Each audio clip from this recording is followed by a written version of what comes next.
চৌঠা জুন 2026 বৃহস্পতিবার দিল্লির বাসিন্দা দেবারতী পাল সকাল থেকে তার দিদি দেবস্মিতাকে ফোন করে যাচ্ছিলেন। এদিকে দেবস্মিতার বাড়ির পরিচারিকা ৩রা জুন বিকেলে দেবারতীকে ফোন করে জানিয়েছিলেন দেবস্মিতার বাড়িতে তালা ঝুলছে। এমনকি তার অফিস থেকেও বাড়িতে ফোন করা হয়েছিল, কারণ তিনি সেদিন অফিসে যাননি। অথচ সেদিনই দেবস্মিতার প্রমোশনের জন্য একটা ইন্টারভিউ ছিল। দেবস্মিতা কলেজের একজন সিনসিয়ার অধ্যাপিকা। অসময়ে ফোন বন্ধ রাখার মতো কেয়ারলেস মানুষ তিনি নন। আর এতবার ফোন করার পরেও যখন কেউ ফোন তোলে না, তখন স্বাভাবিকভাবেই আশঙ্কা জন্মায়। দেবস্মিতার বোন দেবারতী বুকের মধ্যে চাপা কৌতূহল এবং ভয় নিয়ে দিদির অ্যাপার্টমেন্টে পৌঁছে দেখেন তখনও ফ্ল্যাটের দরজা বাইরে থেকে তালা বন্ধ। দেবারতী তখনও জানতেন না দরজার ওপারে তার জন্য অপেক্ষা করছে এক নৃশংস দৃশ্য। শেষমেশ দরজার তালা ভাঙার সিদ্ধান্ত নিলেন দেবারতী। দরজার পাল্লা ভাঙতেই ভয়ের আগে দুঃখে কুঁকড়ে গেলেন তিনি, কারণ ফ্ল্যাটের মেঝেতে পড়ে রয়েছে তার দিদি দেবস্মিতার রক্তাক্ত নিথর মৃতদেহ। নমস্কার, আমি সুজয় নীল। আপনারা অনেক ধরনের মার্ডার মিস্ট্রির গল্প শুনেছেন এই চ্যানেলে, কিন্তু এই মার্ডার কেসটা অনেকটাই আলাদা। কারণ এই গল্পে যে ভিকটিম, তাকে মার্ডার হতে দেখেছিল 1 বছর 10-এর বাচ্চা ছেলে। কিভাবে? চলুন তাহলে আর গৌরচন্দ্রিকা না করে শুরু করি আজকের কাহিনী, দেবস্মিতা পাল মার্ডার কেস। চিত্তরঞ্জন পাল এবং অঞ্জলি পাল বর্তমানে দিল্লির বাসিন্দা। তাদের 2 মেয়ে এবং 1 ছেলে। তাদের মধ্যে বড় মেয়ে হলেন দেবস্মিতা পাল, বয়স 49।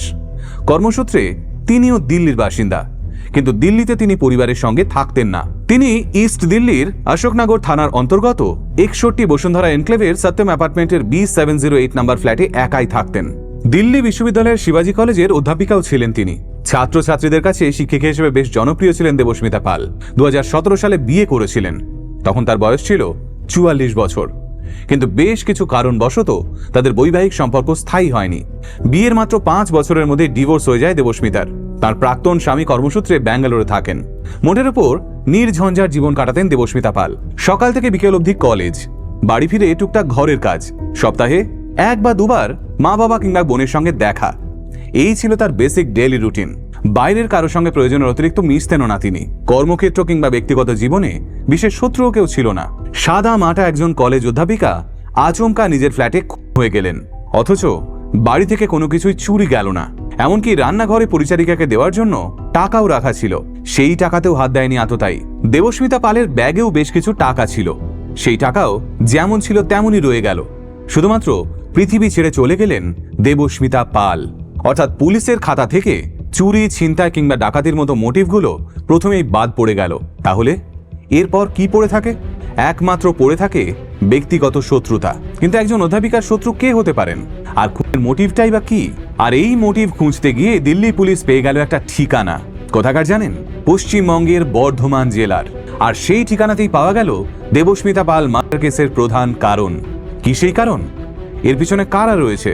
সমস্তটা জানলে আমার মতো আপনারাও অবাক হয়ে যাবেন। দেবস্মিতা পাল পুরো পরিবার সহ দিল্লিতে থাকলেও তার মামার বাড়ি কিন্তু বর্ধমান। দেবস্মিতার মা অঞ্জলি পালের বাবা ছিলেন NG কোনার। তিনি পেশায় একজন চার্টার্ড ইঞ্জিনিয়ার ছিলেন। তিনি বর্ধমানের কার্জন গেটের কাছে বাদামতলায় 10 কাঠা জমি কিনেছিলেন। পরবর্তীকালে সেই জমির উপর একটা বিরাট দোতলা বাড়িও তৈরি করেছিলেন কোনার বাবু। এটাই ছিল দেবস্মিতার মামার বাড়ি। দেবস্মিতা পাল বছরে অন্তত একবার তার পরিবারের সঙ্গে ছুটি কাটাতে এই বাড়িতেই আসতেন। আগেই বলেছি, বাড়িটা বেশ বড় এবং অনেকটা জায়গা জুড়ে অবস্থিত। বর্তমানে এই পুরো সম্পত্তির মূল্য 3 থেকে 4 কোটি টাকা হবে। মামার বাড়ির তরফে দেবস্মিতা পালের আর কেউ অবশিষ্ট না থাকায় উত্তরাধিকার সূত্রে এই পুরো সম্পত্তির মালিকানা তিনিই পেয়ে যান। এত বড় জমি এবং বাড়ি দিল্লিতে থেকে রক্ষণাবেক্ষণ সম্ভব হচ্ছিল না। এদিকে মালিকানাহীন সম্পত্তি জবরদখল হয়ে যাওয়ারও আশঙ্কা রয়েছে। সেক্ষেত্রে কোর্ট কাছারি, পুলিশ, উকিল বেশ বড়সড় ঝামেলা পোয়াতে হতে পারে। দিল্লিতে চাকরি বাকরি করে এত হেডেক নেওয়া যায় না। তাই দেবস্মিতা ঠিক করলেন দোতলা বাড়ির নিচতলাটা ভাড়া দিয়ে দেবেন। ওপরতলাটা যেমন ফাঁকা পড়ে থাকে তেমনই থাকবে। এতে বেশ কিছু সুবিধে ছিল। 1, বাড়িতে ভাড়াটিয়া থাকলে উটকো কোনো লোক বাড়ি দখল করার চেষ্টা করবে না। 2, বাড়িতে লোকজন থাকলে বাড়িটা যত্নেও থাকবে। বাড়ির দেওয়ালে ড্যাম বা ফাটল ধরার সম্ভাবনাও অনেকটা কমে যাবে। আর 3 নম্বর সুবিধা ছিল হাতে বেশ কিছু টাকাও আসবে। সেই টাকা দিয়েই বাড়ির কোনো ক্ষয়ক্ষতি হলে তা মেরামতো করানো যাবে। এছাড়াও উপরতলাটা তো ফাঁকাই থাকলো। দিল্লি থেকে বর্ধমান গেলে উপরতলাতে থাকাও যাবে বেশ কয়েকদিন। যেমন ভাবা তেমন কাজ। দেবস্মিতা ভাড়াটিয়া দেখতে শুরু করলেন। কয়েকদিন খোঁজাখুঁজির পর ভাড়াটিয়া জুটেও গেল। ভাড়াটিয়া এসে দেবস্মিতা পালের বর্ধমানের ওই বাড়িতে থাকাও শুরু করে দিলেন। কিন্তু এটা যে কত বড় ভুল ডিসিশন ছিল তখনও পর্যন্ত বুঝতে পারেননি দেবস্মিতা পাল। আর এই ভুলের মাসুল হিসেবে তাকে যে প্রাণ হারাতে হবে সেটা তিনি বা তার পরিবারের কেউ স্বপ্নেও কল্পনা করেনি। ঠিক কি হয়েছিল সেদিন সেটাই জানতে ইচ্ছে করছে তো চলুন সেই ঘটনাটাই বলি ভিডিওর পরবর্তী চ্যাপ্টারে। মহেশ্বরী প্রসাদ দাসের এক ছেলে, নাম রামপ্রসাদ দাস। মহেশ্বরী বাবু বর্ধমানের শ্রী অরবিন্দ স্টেডিয়ামের কেয়ারটেকার হিসেবে কর্মরত। বিগত 40 বছর ধরে শ্রী অরবিন্দ স্টেডিয়াম দেখাশোনার যাবতীয় দায়িত্ব সামলাচ্ছেন মহেশ্বরী প্রসাদ। একজন কেয়ারটেকারের যা স্যালারি তা দিয়ে কোনো রকমের সংসার চালানো যায়, অবান্তর স্বপ্ন পূরণ করা যায় না। কিন্তু মহেশ্বরী বাবুর ছেলে রামপ্রসাদের আবার অল্পেতে মন ভরে না। ছোটবেলায় রামপ্রসাদ যে পড়াশোনায় খুব ভালো ছিল এমন অপবাদ তার খুব ভালো বন্ধুও দেবে না। বাবা যা হাত খরচ দিত তাতে কিছুই হতো না রামপ্রসাদের। খুব অল্প বয়স থেকেই উচ্চাকাঙ্ক্ষা এবং শর্টকাটে টাকা কামানোর নেশা পেয়ে বসেছিল রামপ্রসাদকে। তাই মাঝপথেই পড়াশুনো ছেড়ে সে নানান ছোটখাটো কাজ করতে শুরু করে। প্রথম দিকে সে স্থানীয় একটা দোকানে মোটর মেকানিকের কাজ করতে শুরু করে। বেশ কিছুদিন এই কাজ করার সুবাদে গাড়ি চালানো শিখে নেয় রামপ্রসাদ। এরপর সে ড্রাইভারি করতে শুরু করে। ধীরে ধীরে এই লাইনে বেশ কিছু মানুষের সঙ্গে পরিচয় হয় তার। তারপর সে সেকেন্ড হ্যান্ড গাড়ি কেনা বেচার ব্যবসা শুরু করে দেয়। কিন্তু সে কিছুতেই মনের মতো টাকা উপার্জন করতে পারছিল না। আসলে লোভ হলো এমন একটা জিনিস যা মানুষকে দিয়ে অনেক কিছু করাতে পারে। মানুষের চাহিদার তো কমতি নেই, আর রামপ্রসাদের চাহিদা এবং লোভ তার বয়সের সঙ্গে সমানুপাতিক হারে বাড়ছিল।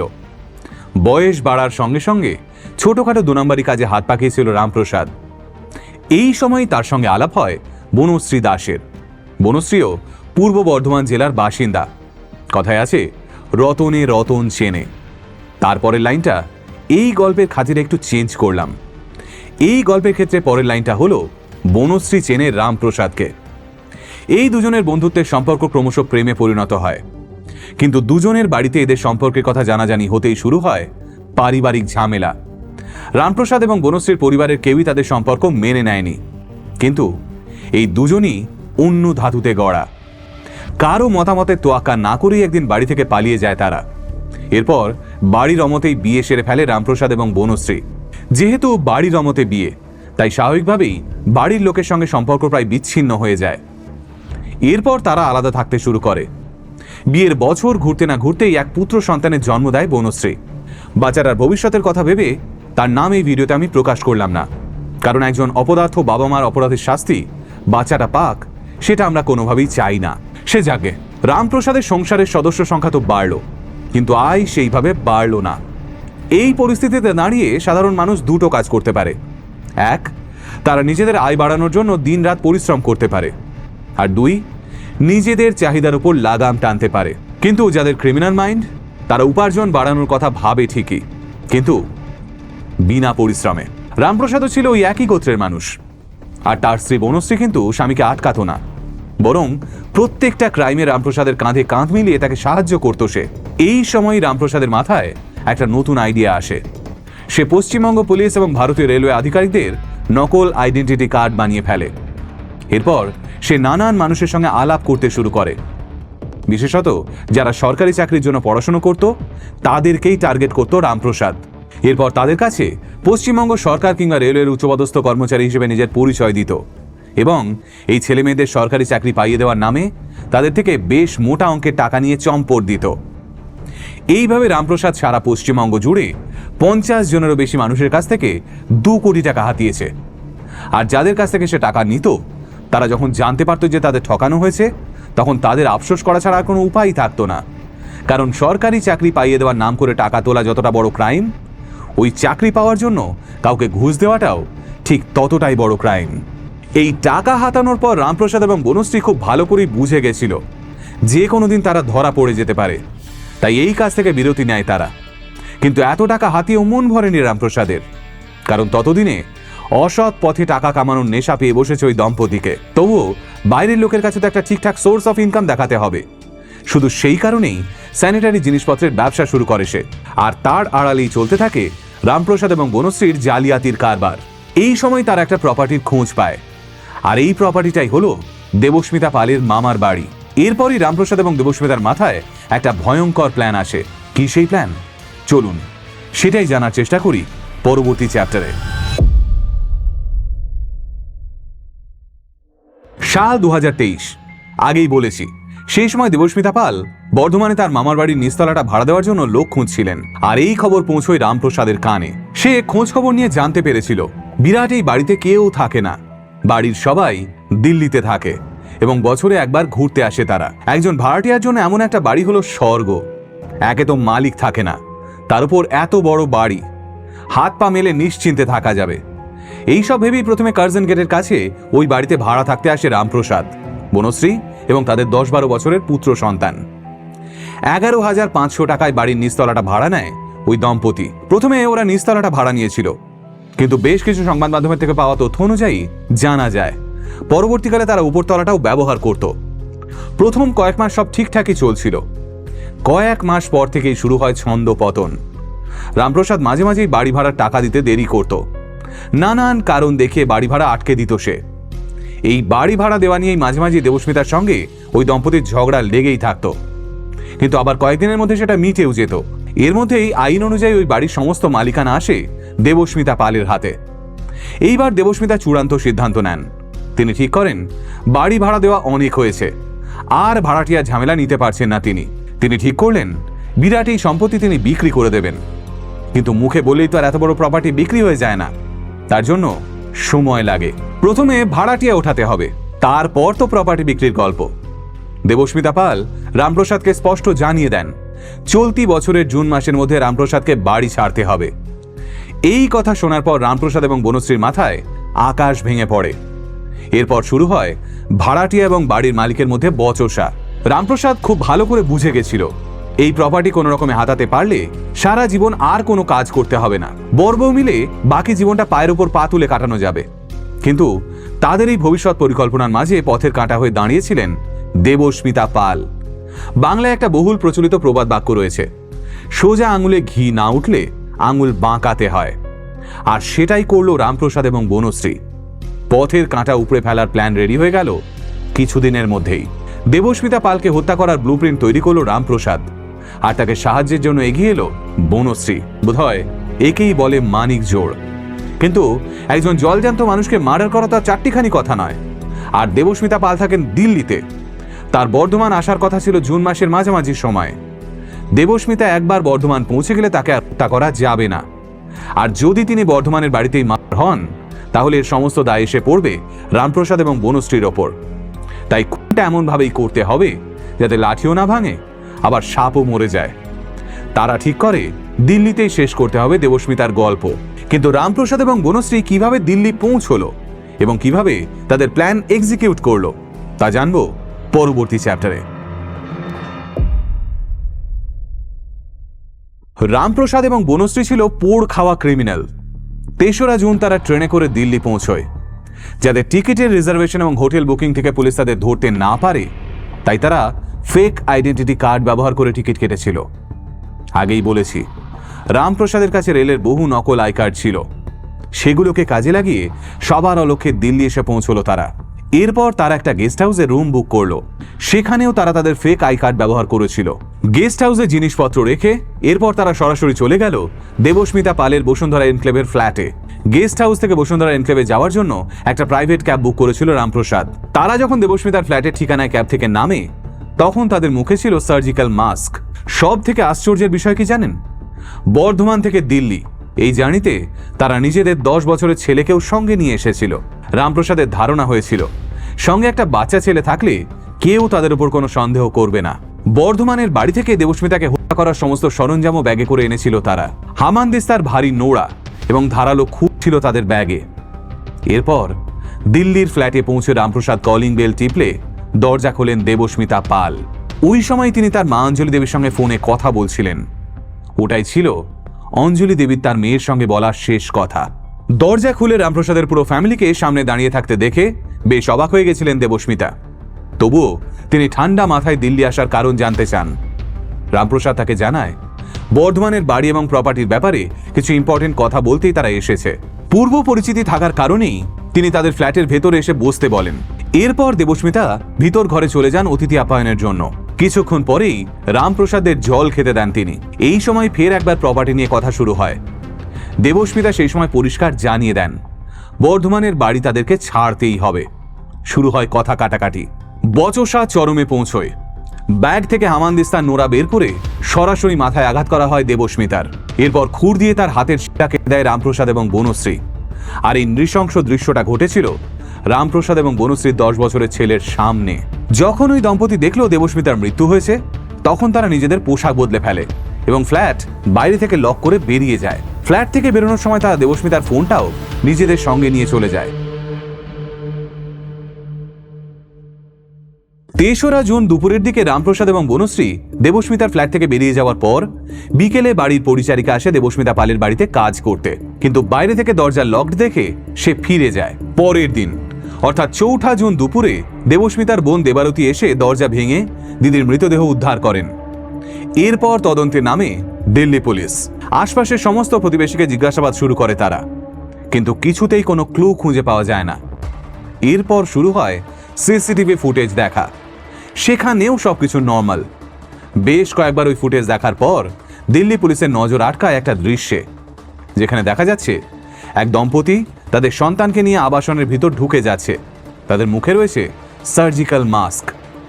সেই সময় লোকটার পরনে ছিল একটা সাদা রঙের শার্ট, আর তার পিঠে ছিল একটা লাল রঙের ব্যাগ, আর মহিলার পরনে ছিল একটা সাদা কালো রঙের সালোয়ার কামিজ।